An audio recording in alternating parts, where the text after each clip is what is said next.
Today's talk is called Designing to Reduce Online Toxicity. When you think about online toxicity these days, you don't even think about gaming anymore. It's almost like anything on the internet, anything in the social media apps. It's like these unwanted attention or harmful attention to you, or they are coming at you either in the form of words, voices, and all kinds of things that the internet isn't a safe place anymore. And when it comes to gaming, there is certain stigma about what online gaming toxicity is. I was just searching on the internet recently on what is a toxic gaming community, and someone actually ranked them and gave all kinds of context about what it represents today's toxicity in the games. But I really want to talk about the love we have towards games. I'm sure everyone here in the conference choose to pursue game as a career because we love games. And when we grow up, the game really made our lives better. I find my childhood friends through games. I find my career through games, and and I was able to connect with players, by making games. So I have so much to thank for the game. But when I tell people outside the game industry that we make games, their first reaction to gaming industry is not very positive. And in fact, if you find game is, there's a stigma. I think a lot of this has to do with the fact most of the video games, in the first 30 years of the history of games, they're focusing on simulating physics. And the maximum feedback you can get from a physics simulation is destruction. And a lot of the successful franchise really sell people on this power fantasy. If I'm a student in school, I'm not free. I cannot drive. I cannot go out to places. And games fulfill that fantasy quite well. The problem is when most of the video games is about power fantasies, you would expect people will have a civil and gentle interactions like on the street. But most of the video game interactions you would run into is this, right? That's the maximum feedback you could get from a physics simulation of two people. And because of that, there is this competitive emotion that leads to somewhat of antisocial behaviors, well known as harassment. If you grew up, you know what harassment is. But that's not how we are only capable of as gamers, because Star Wars has taught us that we are capable of both good and evil as humanity. There's many sides of what we are. As game developers, it's more important about who do we want to highlight of these colors of humanity. Like, what do we want to highlight through our game design? And for me, I still feel game is the ultimate art form. It's supposed to be a medium that to be respected, just like cinema, music, literature. And then why are we still seeing as subpar than these classic medium? I use this chart quite a lot, so bear with me. Old concept.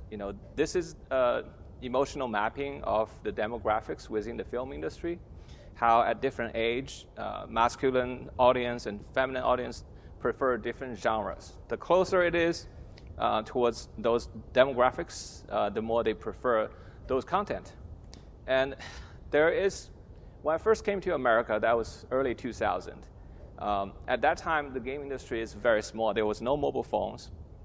And there's console of young male audience, and then there's casual of PC, mostly middle-aged women. That was pretty much it. The industry is very small. And they're serving a subgroup of the entire population. And so most people would refer these people as gamers. But today, ever since 20 years ago when I come to America, the game industry evolved so much. Console industry has grown quite a lot because the gamers grow older. They are 20 years older than when I first came in. And you start to see more serious emotions being, kind of dealt with in the console industry. And, when we started TGC, that was back in 2004, 2005, we made a game called Cloud. We were trying to explore the idea, can video games be art? At the time, there's a famous saying of, like, can video game make you cry? If video game make you cry, then it is art. But at the time, there wasn't any games that make people cry. So when we made Cloud, we actually managed to, this is a student game back then, made by 4 or 5 students with no engine. There was no Unity and Unreal back then. And it's a little game about a kid flying in the sky and playing with the clouds. But what happened is we have received so many letters from our player that they say they cried for the game, which at the time I was very surprised. And they encouraged us to start this company to make more games that could touch people and show the society that games are not just competitions and killing, and it could be something emotional, and it could potentially make your life better. And that was really what kind of pushed us to start a company. And we started our first 3 games with PlayStation. And we were very, very small when we started. We only had 4 people. And we were trying to tackle some of the most challenging subjects in the gaming medium. We were trying to see if we can make a video game haiku that feels tranquility when everybody was pushing for geometry wars, Xbox Live Arcade. It's all about like the excitement. And then we try to explore, can video games be a poetry that allows you to discover a feeling of healing rather than destroying. And then when we make our very first online game, which is Journey, we're trying to see if they can connect people emotionally rather than having people competing with each other. And so each of the game we make, we're expanding in terms of its emotional complexity. Flower added more adventure and suspense into the game compared to Flow. Journey added more drama. There's a kind of rise and fall of a transformation of your player character. And the emotional range, as the emotional range expand, each of the game managed to reach to a different group of players. And with Journey particularly, there's this cross-section here. These are older male players above 35 years old. And they happen to be journalists and award judges. So Journey did pretty well with the awards. But we see a lot of comments on the internet saying, this is the most boring game. We don't get what's the fuss about this thing. This is just a walking simulator. Because they are from younger male players, and they don't necessarily understand the appeal of drama. But it's all right. Meanwhile, in the past decade, that's Journey shipped in 2012, so it's 12 years ago. In the past decade, the biggest thing happened is outside the console and PC hardcore gaming industry, we had the social media and then now the mobile platform. All of a sudden, when we made Journey, we felt like we really leave an impact to make the industry shifting towards making more artistic content. You can kind of see a lot of the Sony AAA games start to shift towards that direction. But meanwhile, 10 times more people start playing games, and they have no idea what's going on the PlayStation. And their impression of games is, Angry Bird. And we felt like the battle we've been trying to fight to push for is to make game more appeal as an artistic form, has been set back because of so many new players just came in. And I look at the history when other medium was seriously respected as a form of art. There's a turning point. For animations, for example, before Snow White, Disney was making all kinds of cartoons, and at the time, animators are referred as cartoonists and Looney Tune artists. They are seen not as art; they are like for kids, right? And once Snow White came out, the target audience suddenly shifted from just kids to both the parents and the kids, all ages. And from that point on, people start to recognize hand-drawn animation more like a form of art. And the same history kind of repeats to digital, like computer-generated images for animations. Pixar also made many shorts in SIGGRAPH. I've seen many of them. People, including Disney and Studio Ghibli, all my favorite animators, say, oh, computer can never capture the artistic expression of the human hands.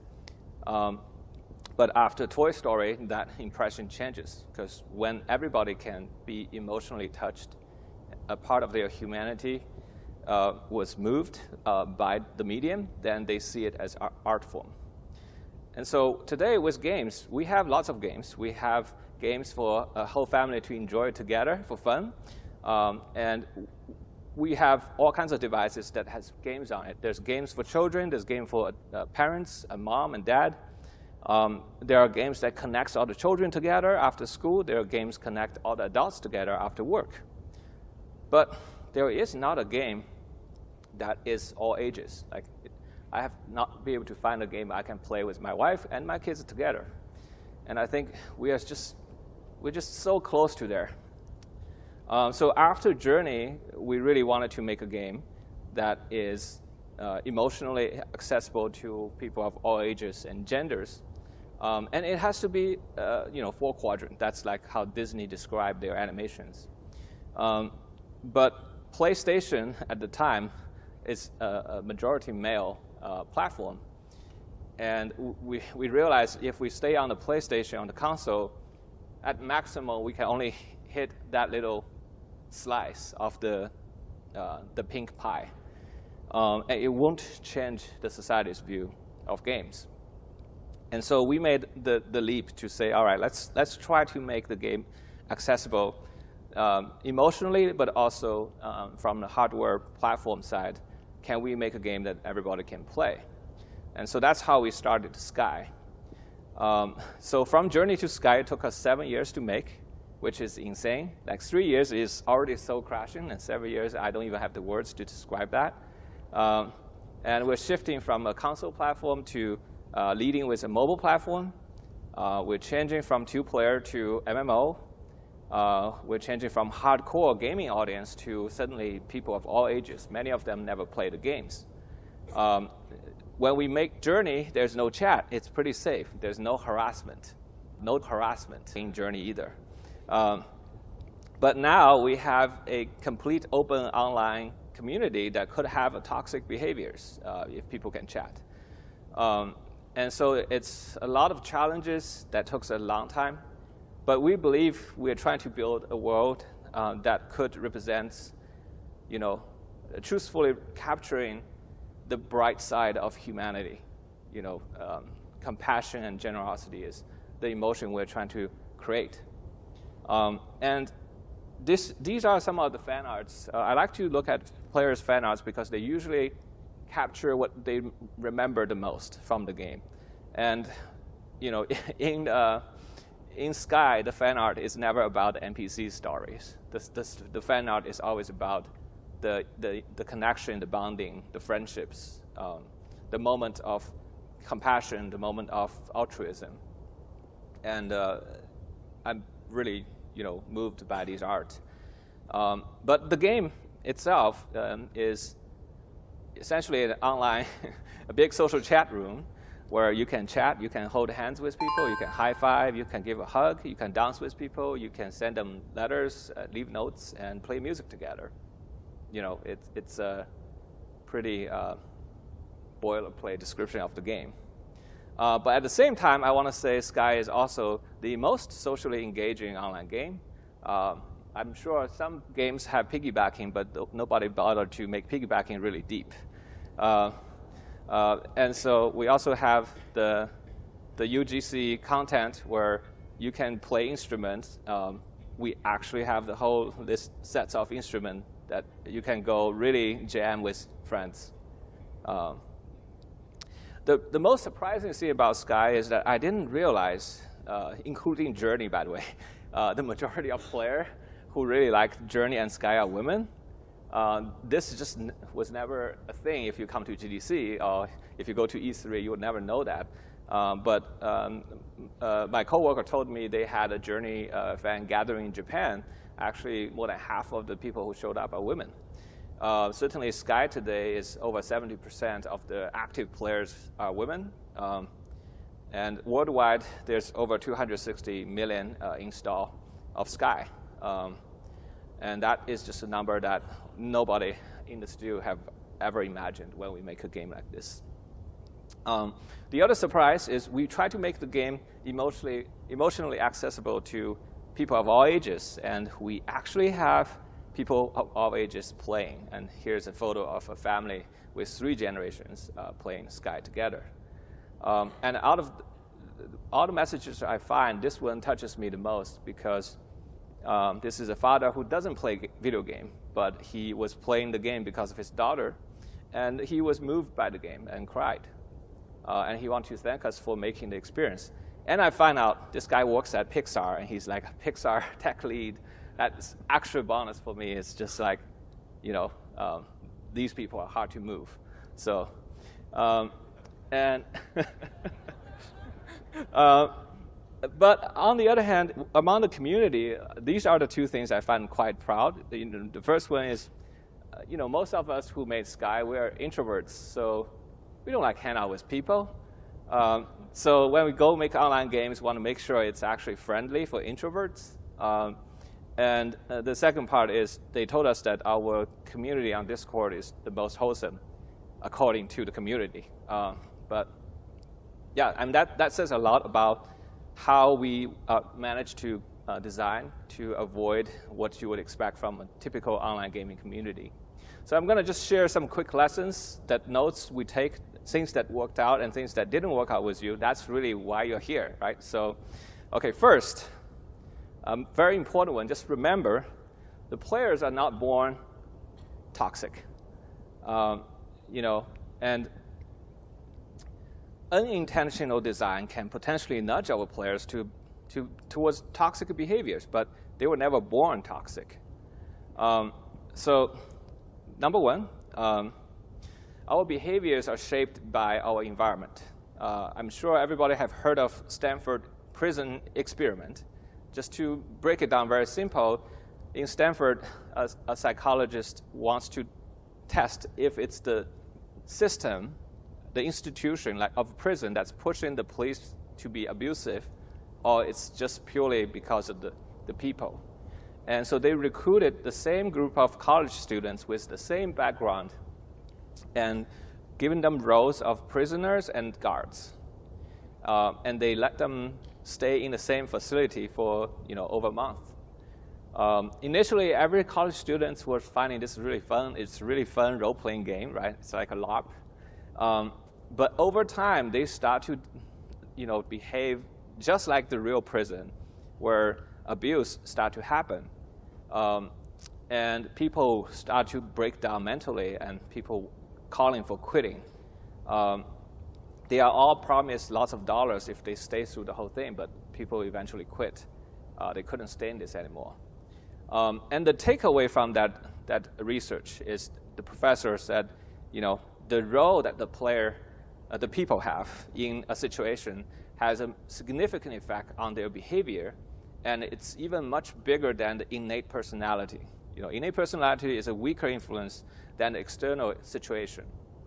And without accountability, many people will do evil if given power. But I'm a game designer. I'm skeptical of everything, and I think the evil thing is wrong. human would just do what humans do, which is they will seek whatever the maximum feedback in whatever system they're playing. And that's what they did in the prison. So second, players are newborn babies in the digital world. Just think about that. No matter how old you are, if you're going to a new country, if you're going to a cyberspace, you have to relearn everything about the social ethics of the society. So in Journey, we had this situation where, like many online games, there's no collision between people because there's latency. If you're blocked by somebody, it's a really terrible experience. We are just a bunch of optimists, so we thought, we want people to collaborate, right? Like there's a very good collaboration mechanics of you can push someone up and then they can pull you up. So with two people, you can overcome a barrier that nobody can overcome by themselves. And if they could get reward from that, it will bond them together. It's a typical co-op design thinking. What happens is once we add the collision, the people are not using it to help each other, but instead they want to push each other into extremely maximum feedback. And so this happened even in our own internal playtest. My CTO was killing me and was dancing around me rather than saving me right away because, I'm going to be more agitated that way, right? So he can hear me yelling at him over the office, but that's fun for him. And so we were like, OK, guys, this is a game about helping people. It's about letting people have emotional connections. Let's not just kill each other like in other games. So we tried all kinds of ways. Like we implement a world, trying to kind of condition our players' moral behavior through storytelling. Like the world has a story about people helping each other,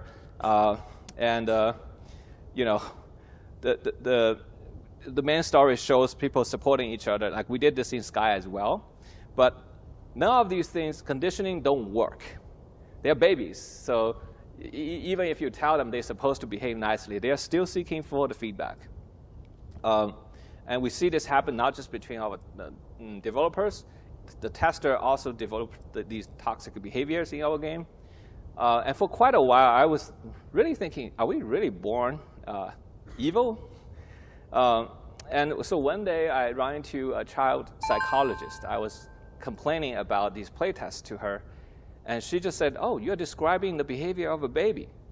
The baby will seek maximum feedback to reinforce their social behaviors, similar to a dog. I don't know if you guys ever raised a puppy. They have these teeny shark teeth that's really sharp, right? So if they bite you, you feel the pain, but they can't really hurt you. You're like, why do they grow this type of teeth? So if they bite hard enough, their siblings is going to bark back, right? So their teeth is teaching them how hard to bite for social interactions. So then you will say, OK, well, maybe if the gamers are kids, let's just give them positive feedback for what they're doing good and giving them negative feedback for what is bad. The problem with babies is that sometimes they don't interpret negative feedback as negative, and they always find that being a positive. Because, yeah, my parents are yelling at me. That's new. That's very big sounds. I like that. And this happens on the internet all the time, And so what we learned from the psychologist is that if you want a baby to stop doing the bad things, instead of giving them negative feedback, you should try to give them no feedback. And that's a very simple rule, but you can apply that to all kinds of design in the online community.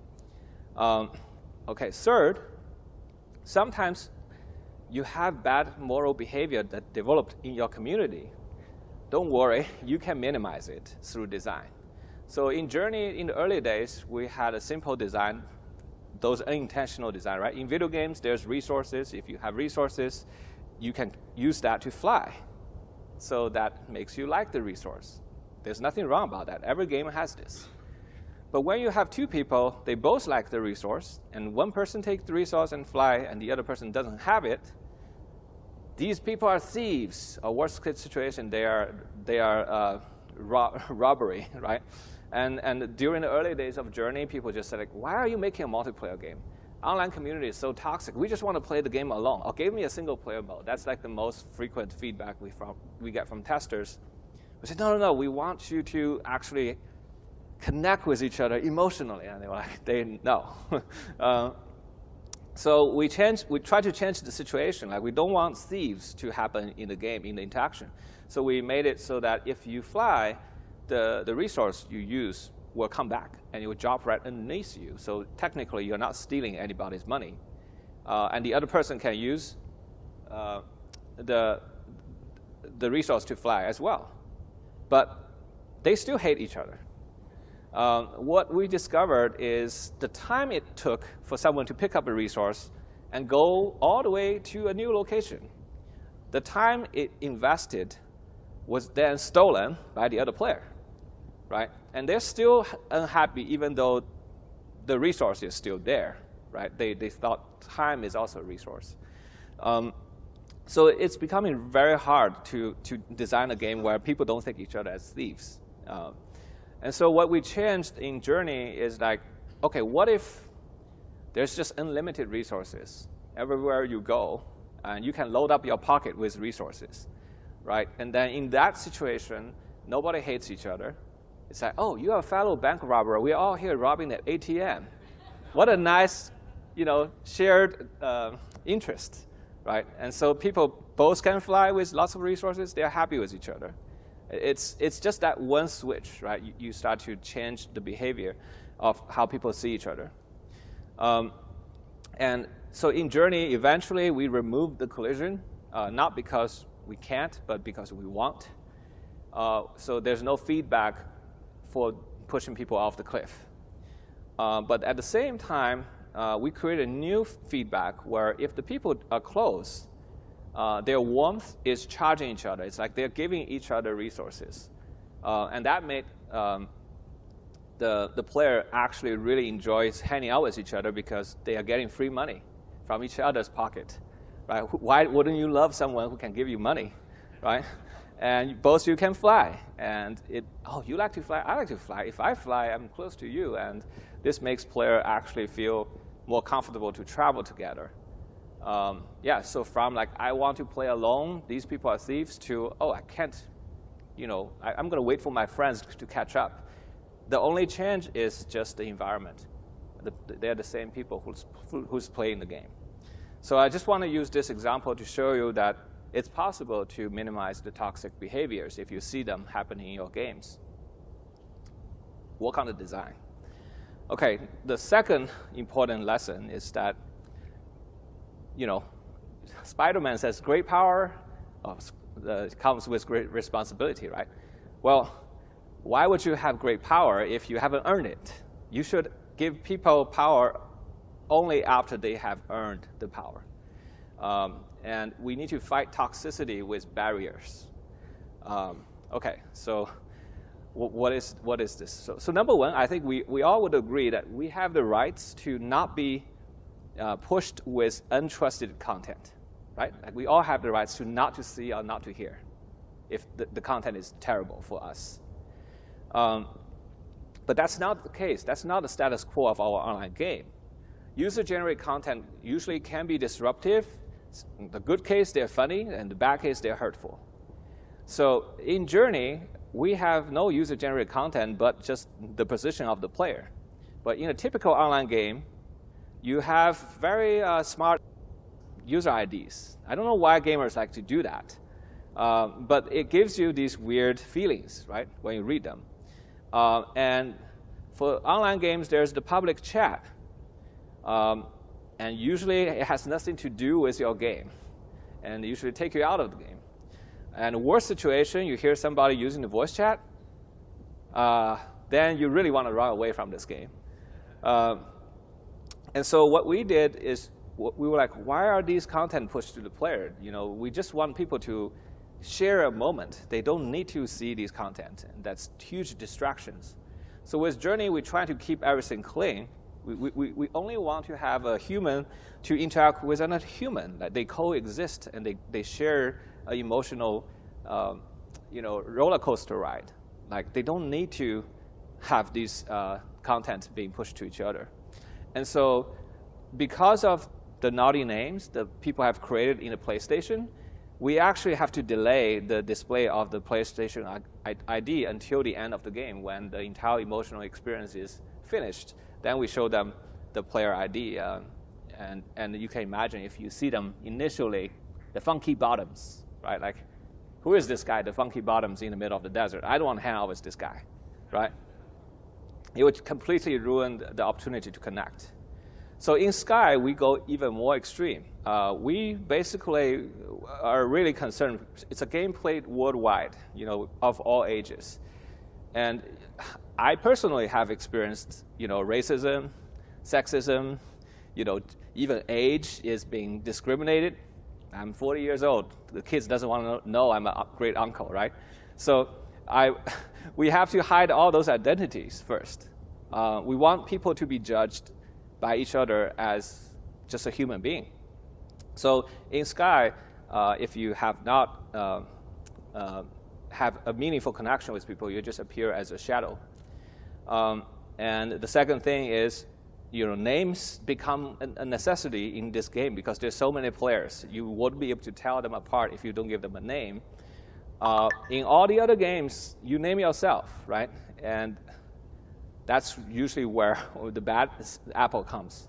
So we decide to switch it, redesign the game where you give names to the other player.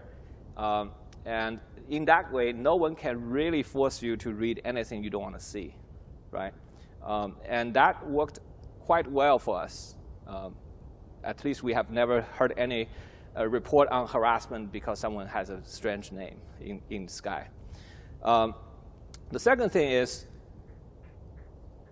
social firearms needs a permit. Like if you want to run a shotgun, you want to carry a shotgun, you need to get a permit in the real life, right?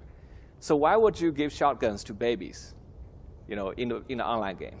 So what is a shotgun? Social shotgun is the megaphone, right? You can speak in the public channel, and you can say something outrageous, and because you're anonymous, you can get away from it. So early on in Sky, we had these talking benches. Like we don't want people to talk all the time because that's just too dangerous. So we have these very short, 1 to 2 minute bench. You can sit down and have a brief conversation just to see if you like them or not. And then players start to request. They want to say, hey, the bench is too small. Only 2 people can talk. Can you give us 8-player benches? So we put it in the lobby. And then what happened is we have the eggplant boy. He becomes very famous because he always hang out in the social lobby and just when people are all chatting, on the 8-person seat, he would jump on there and just use many eggplants. And so many people was upset about this kid because they think the eggplant means something. And so eventually, one of our players went to talk to the kid and befriended the kid and tell her that's not a cool behavior. So he stopped, right? But during that time, he really had a lot of fun doing it because to him, he has total invisibility. Nobody knows his name, and he can just spam people with, fun, nasty messages. And so eventually, we had to dial back the public chat benches to just one-on-one. We don't want to give the feedback to a baby, of the potential to spam 7 people at the same time. If you are only sitting down next to someone who's sitting on the bench, you're very less likely to get a positive feedback because that person could be AFK. That person could be a worse person who can talk back to you. So it becomes much less toxic. We are no longer getting reports of eggplant boys. And we have the inspiration from Dark Souls where people leave helpful messages. So we want to reinforce that behavior. We want our players to leave messages to help each other, just like Dark Souls. The initial results are terrible. It's just like any online forum. You will find many smart text that is either funny or very disruptive. So essentially, if you unfilter the content could be very nasty, right? And creatively nasty on purpose because all the kids are looking for maximum feedback. So how do we control these behaviors is we have to ask our player that if they want to have this power to push content to a lot of people, they have to earn their permit, right? Just like if you want to own a gun, you have to earn a permit. So how do you do that? So I was talking to a different child psychologist, and I asked her, so how do you correct these problematic kids' behavior in school? Because they would do all kinds of programs with kids. And I was asking her, what's the most effective? And she said, the most effective program is you rally up the struggling kids who have really terrible social behaviors, they're bullies, or they just don't get along with anybody. You rally them up, you sit them together like a 12-step program. You kind of ask them to talk about what they enjoy. And very quickly, they will find connections. You like that? I like that too, right? And then they will bond with each other. And once they build trust, once they find a community and they have friendships, they stop behaving terrible because they suddenly have somebody they care about, and they don't want to appear terrible in front of the people they care about. So really just, to help people is about integrating them back into the community rather than leaving them to be the loner. And so we implement this feature where if you make a content, your best friend would know that content is from you. The moment we implement that content, we see a huge wave on Discord that people are going online to delete their messages because suddenly their friends could tell these smart messages from their best friend. So they clean it up in a day. And now the messages we see in Sky are mostly interesting and many of them inspiring.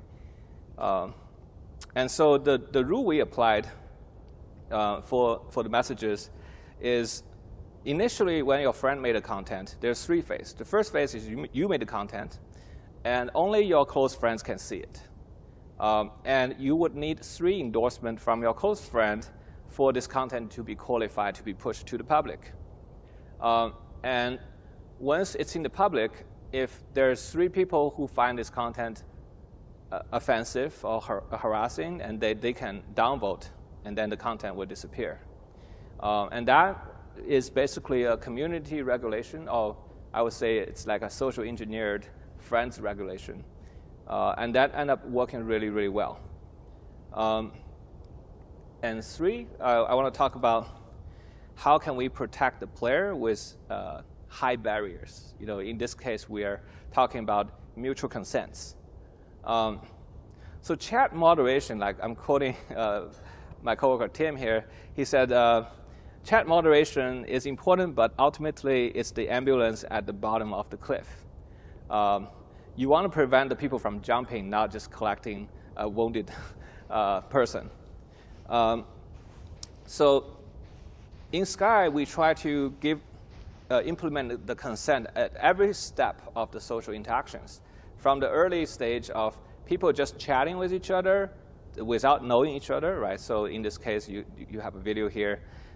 People were talking, and you don't even know what they look like. You're not judging them based on the appearance. You can just have a people-to-people conversation. And even to review the appearance, you have to agree to cross the candles to review them. So this really protects you from having, this weird typecasting or bias towards each other. And you really have to earn the friendship, like in real life. Like sometimes, like you like somebody, but they don't like you, right? So here's the kind of a real vivid situation when a player finally get the friendship. They are so thankful. They feel like they've earned it. And so they actually care about the relationship. And then that's just the beginning of forming the friendship. But then every step going forward, building the trust and unlock more intimate abilities like hugging, holding hands, and free chat, they all require mutual consent. So if you're being an annoying person or harassing person, then the other person doesn't have to take it. So early on, if you have not unlocked chat, all the messages are masked. You really have to work your way up to build the trust, and eventually to really unlock chatting. That's very kind of counterintuitive for an online game, because everybody was thinking, oh yeah, this is online, so you should have chat right away. You should be able to invite your friends and start to have very close chat. But we are designing it for introverts. Introverts don't have many friends, so it's more likely they are going to make new friends. And so we have to kind of build it a very safe environment so you can slowly dial up, whether you want to hear someone else talking or not. And in Sky, we created these different tiers of interactions that is, become more intimate over time.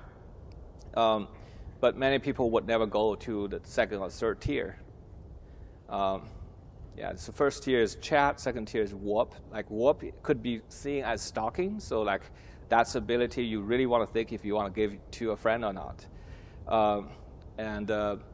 Then there's like a little bit like play fight, that things can be interpreted as aggressive, but will be totally acceptable for close friends.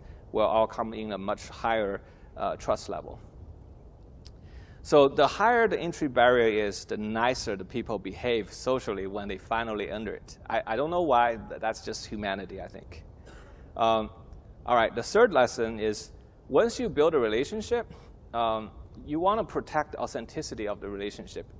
Gamification on relationship tend to erode trust and turn relationship into toxic behaviors. Number one is you don't want to mix relationship with rewards. It's like friends with benefits or with profits. That's usually don't go well. And internally, we are talking about designers. Like the players should be motivated to spend time with one another because it feels good, not because they have to or because they have something to unlock. In the early days, we were trying all kinds of mechanics. We're trying to nudging the player to become friends with each other. What happened is, in the rainforest, we have the rain that's harmful for your health. And so we have umbrellas. We designed a puzzle where if two friends come, they can pray at the shrine. They will get the umbrella for both players. We thought that's such a great idea because it would encourage friends to visit together. But what happened is, two strangers will come to the shrine. They both want the umbrella. So they added each other. They become friends right there. They get the umbrella, and they break apart. And the next morning, they log online. Who is this person? They forgot. They forgot this person even existed. And then they told me they feel disgusted looking at their friend list, not knowing who are these people. And that was like one of the rare things. What everybody from the playtest told me, like, we don't want this. The gifts should stay as a pure gift. This is another thing we made a mistake.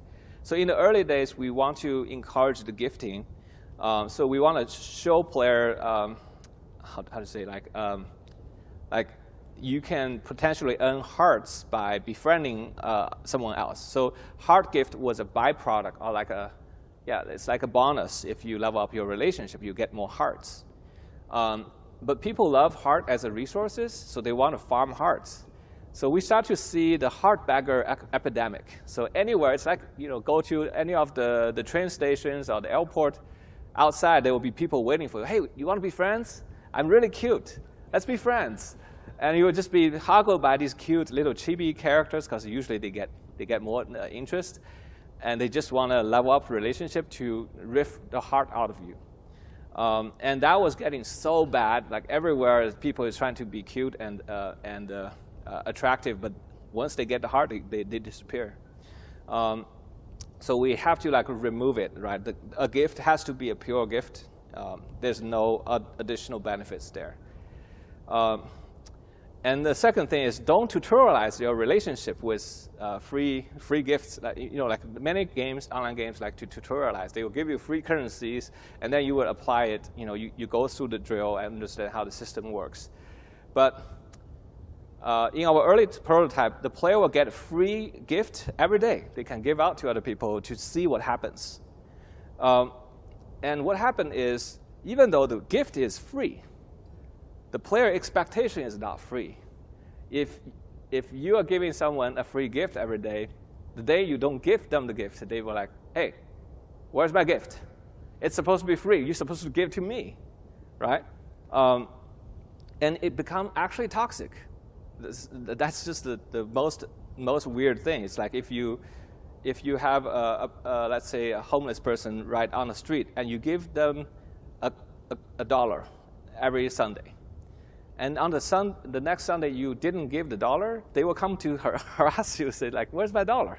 That's just human nature somehow, but it actually backfired for our community, and our player really disliked those people who's like harassing them for free gifts. So eventually we shifted back. Instead of trying to teach social systems by offering player free currencies to apply on real players, we decided to offer them currencies they can apply on the NPC. So at least NPC don't harass you. And they can still teach you the same systems without making the community toxic. And another one I want to say is like, you need darkness to show light. When we first jumped into Sky, we were very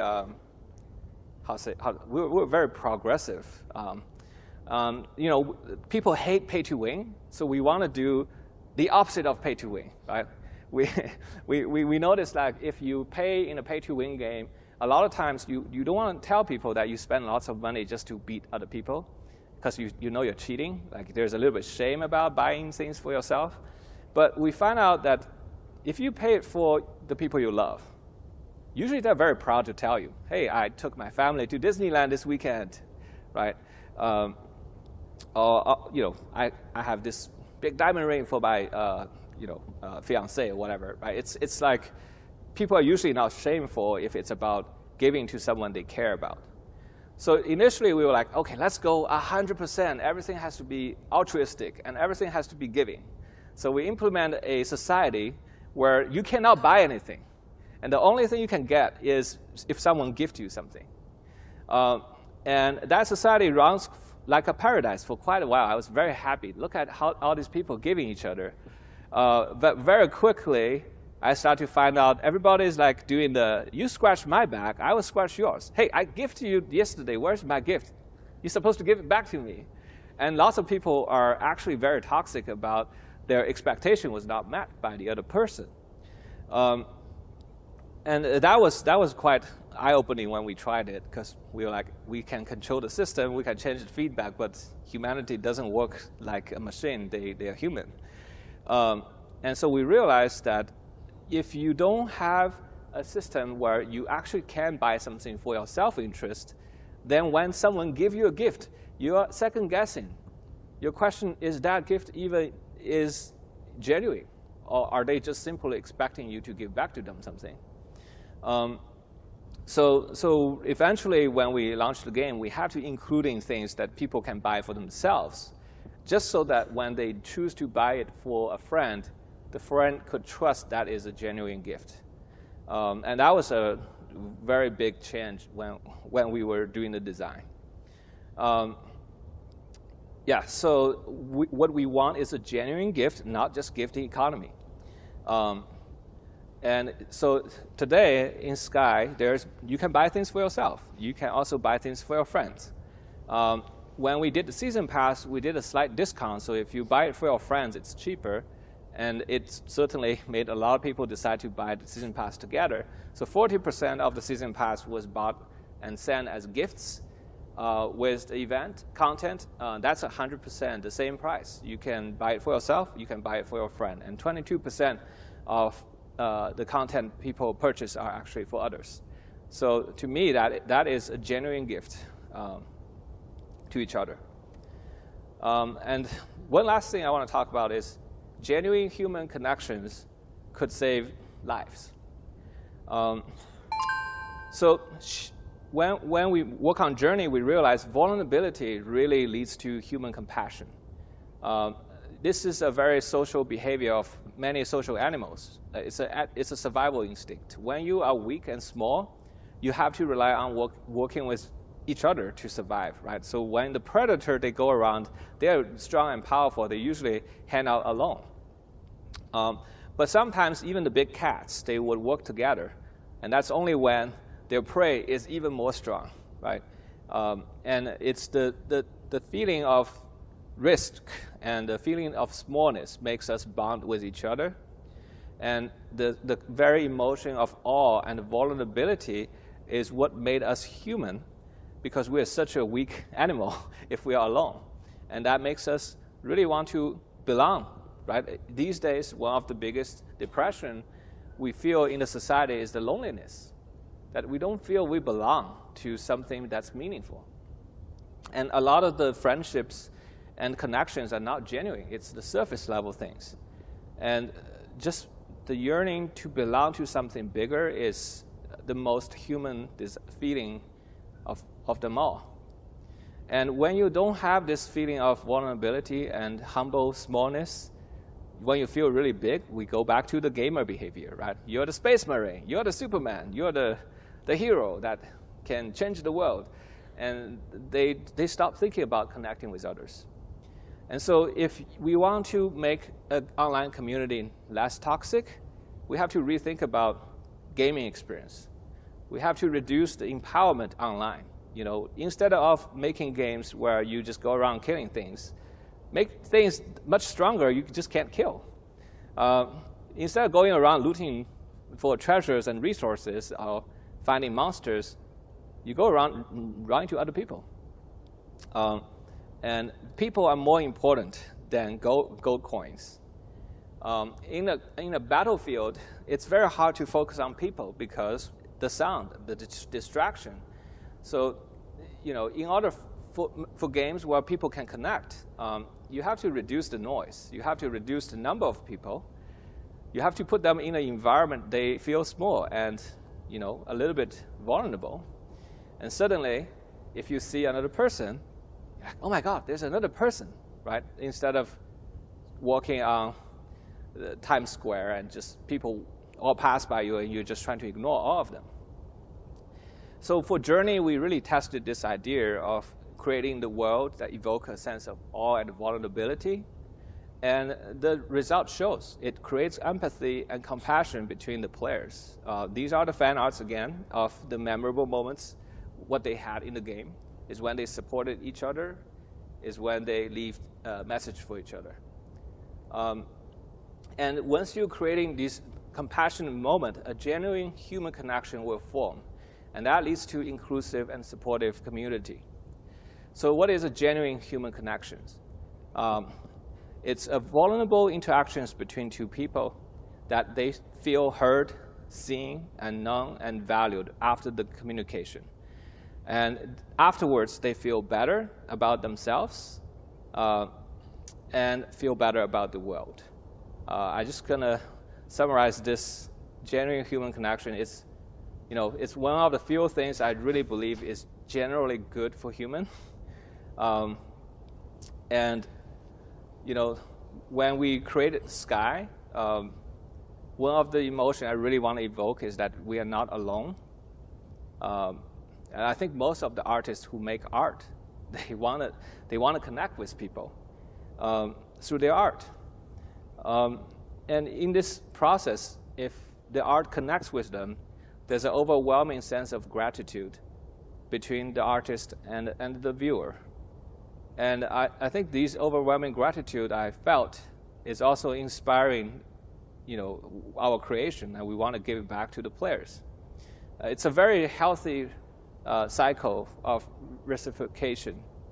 When we launched Sky in 2019, we got a letter within a few months. A 67-year-old grandma from Hawaii who never played games was cried and moved by the game, and she told us, you know, she doesn't want to be alone anymore, and she's still a person of love.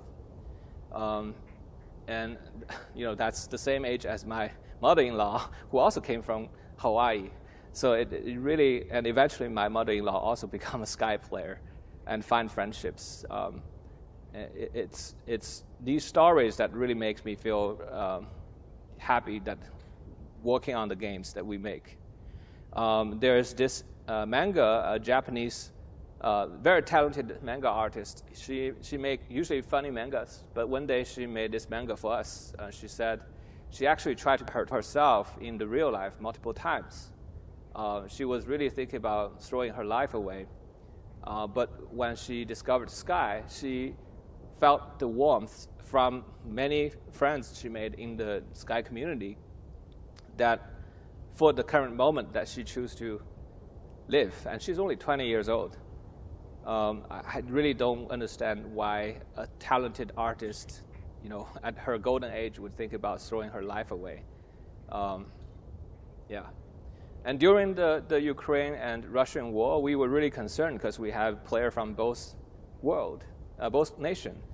And when they run into each other, instead of having a fight in the game, they actually really supported each other. They see each other as victims of the war, and they still stay contacted today. And I want to show you just one last thing. This is from the concert of Aurora. When there's 4,000 people can view this, the concert together. But when we give this tool to our player, when they have the control to tell each other what to do, together they were able to perform something that's just really beautiful and moving. They decide to come together without any of the problem. We didn't tell people to do this, but they decide to do it together with each other. Instead of competing or fighting, they're here to create art. I've just never thought our gaming community could be more amazing. So to conclude, how do you keep your online interaction positive? First, just remember, players are not born toxic. We are all capable to being a good citizen and treat each other with compassion. So really just focusing on your design to highlight that bright part of humanity. Number two, don't give players social powers. No shotguns for babies, right? They have to earn their trust. And that's how the real society works, and I don't understand why online games don't do that.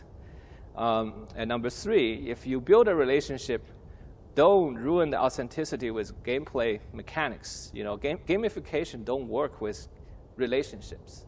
It needs to be genuine. And try to build genuine human connections in your community.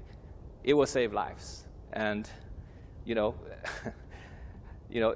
are game designers. We're thinking about how to change people's behavior in our games, but I don't see why we couldn't think about how real-world institutions can be designed to promote human values rather than destroy them. And if you can make it work in the virtual world, I don't see why it wouldn't work in the real life.